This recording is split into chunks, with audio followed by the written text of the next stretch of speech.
તમારું સ્વાગત છે। અમદાવાદમાં ભગવાન શ્રી જગન્નાથજીની 140મી રથયાત્રા ભારે દબદબાભેર નીકળી હતી।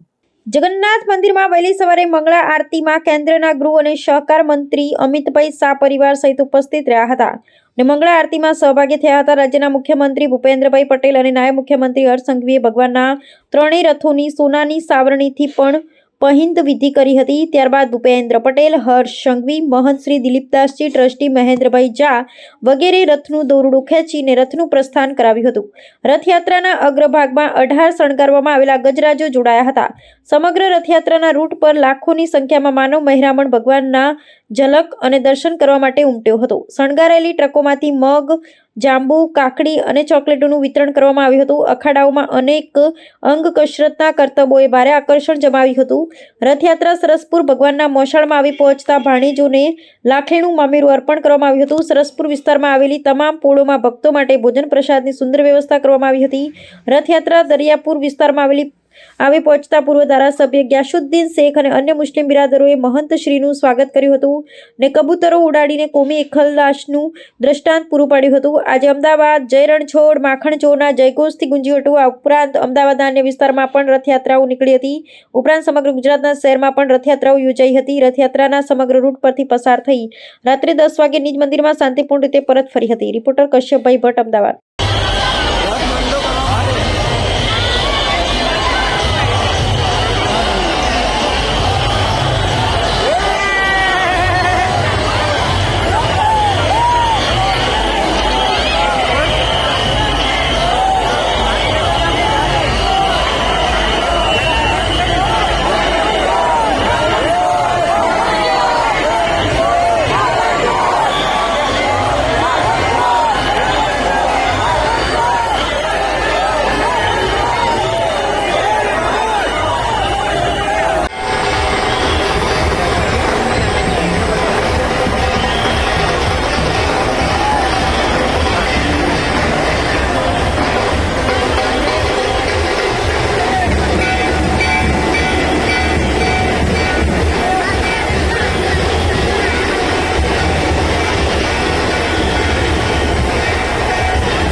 ન્યૂઝ જોવા માટે સાબર આવાઝ યુટ્યુબ ચેનલને સબસ્ક્રાઇબ કરો અને લાઇક કરો, જેથી હવે પછીના દરેક સમાચાર સબસ્ક્રાઇબ કરેલા હશે તેઓને નવા સમાચારની માહિતી મળી જશે।